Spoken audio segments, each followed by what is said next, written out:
The BMW brand is one of the most iconic automotive brands out there. For decades, the Bavarian manufacturer has produced cars that enthusiasts have lusted about. With signature rear-wheel drive, high revving engines, specific designs and brisk performance, BMW was in a league of its own for so many years. BMWs are still instantly recognizable and held in high acclaim by anybody who knows anything about cars. BMW's reputation is stellar thanks to a long list of iconic and successful models. Most of the cars BMW has released are highly regarded. However, for all of those hits there are some not-so-successful cars BMW has offered the public. BMW thought these cars would be a good idea, but they fell short in one way or another. Some BMW models that flopped on the market were unreliable, slow or just strange overall. These BMWs strayed away from the original concept, design and technology, tainting the otherwise stellar brand's reputation to a degree. This is the worst cars BMW ever made.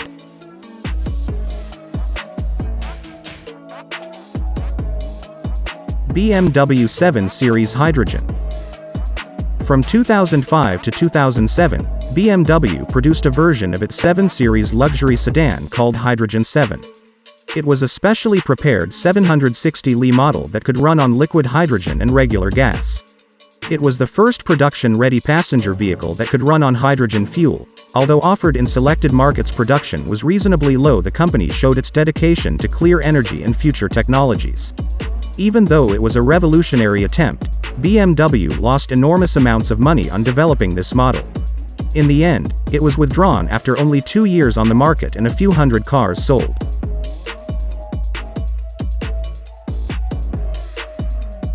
BMW 3 Series E21 Bauer.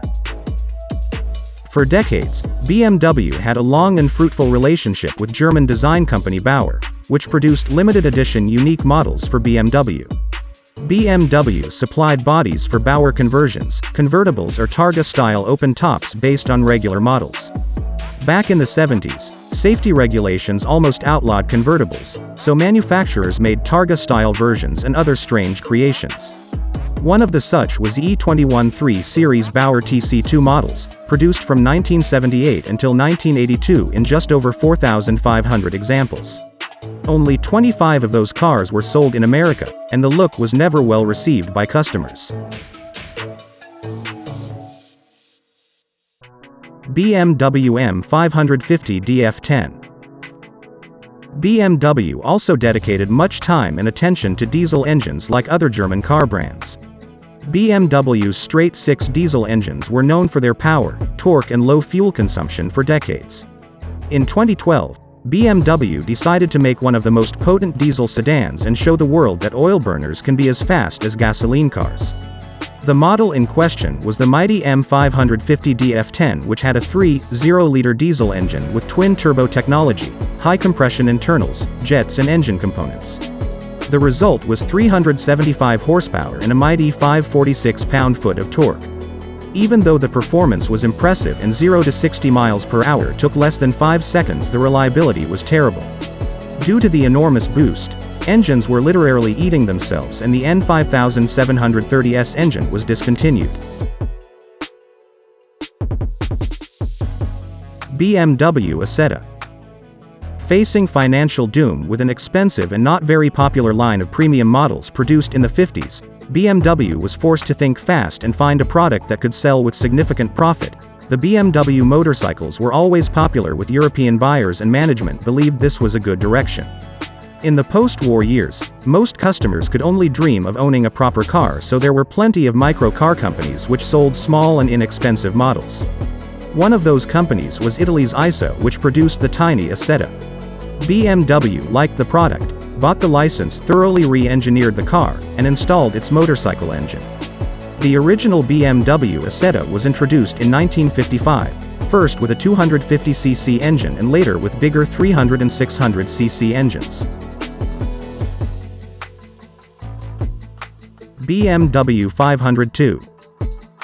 After the war, BMW wanted to attack Mercedes in the luxury car class and introduced 501 and 502 sedans. Those cars were powerful cruisers nicknamed Baroque Angel for their looks and swapping fender curves. Unfortunately, they didn't sell well and the company lost money. In an attempt to gain wealthy customers, BMW introduced the 502, a luxury hand-made two-door coupe or convertible with an aluminum V8 engine and a high price tag. Needless to say, BMW's reputation wasn't strong during the 1950s. The 502 coupe, despite looking fantastic, was a failure with only a few hundred made. It is one of the rarest and most sought-after cars BMW ever made, but in the 50s it was a costly mistake. Also, the all-aluminum V8 wasn't reliable as Mercedes' straight six. BMW 318 Ti. The idea behind the BMW 318 Ti was pretty straightforward and it should have worked, but somehow didn't. In 1995, BMW introduced its E36 3 Series compact model to US buyers in an attempt to present a premium compact car that was perfect for an emerging market.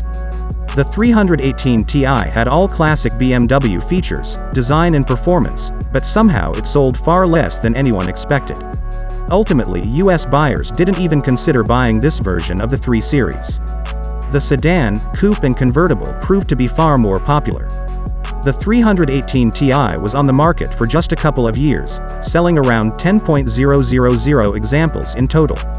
We believe that it has something to do with the rear-end design since it looked a bit strange compared to the rest of the 3 Series lineup. BMW M3 E30. We are sure that we would get crucified for this claim, but the legendary E30 M3 is kind of a flop. It is one of the most successful racing cars ever made, and it is highly sought after by collectors, but at the end of the day BMW lost money on them. It was a fantastic competition model, but it failed as a road car. The reason was the S14 engine, which was powerful for the times, but it was too fragile, problematic and unreliable. It wasn't as fast as people thought it was and maintenance bills were enormous.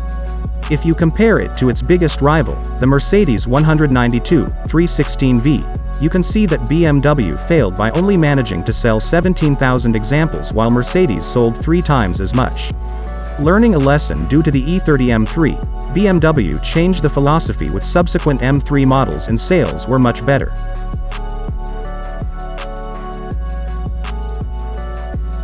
BMW 8 Series E31. This wasn't a replacement for the aging 6 Series coupe. This was a brand new model conceived as the best Gran Turismo coupe in the world. The design and platform were brand new as well as the engines, and 8 Series featured a V8 and brand even advanced V12 engines. The car was filled with advanced technical solutions, electronic systems, top-of-the-line hardware, luxury details and the finest leather. Even though those things were considered advantages by BMW, they turned into a nightmare since the cars were unreliable and heavy and performance wasn't so convincing. Production lasted until 1999 and only around 30,000 were made. BMW 320 Si E90. BMW was quite busy in early 2000 when it came to racing. Formula 1, GT Championship and ETCC Series were all dominated by BMW racing teams. However, for the Touring Car Championship, BMW needed a homologation special, and that is how the E90 320C came to be. It looked like any other E92 sedan from the outside, but under the hood a 2.0-liter 4-cylinder engine was a true racing gem. Even though it sounded cool, the 320 Si repeated the same mistake as E30 M3, putting a racing engine into a road car. To start, BMW Germany never produced this engine, and the N54B20S was assembled in the UK by a specialized engine shop that made Formula 1 engines. It means that this engine was hand-built from the finest and most advanced materials, but this didn't help the reliability. The result was 175 horsepower with 147 pound-foot of torque, which was pathetic. BMW made only 2,600 cars, and almost all suffered fatal engine failure at some point.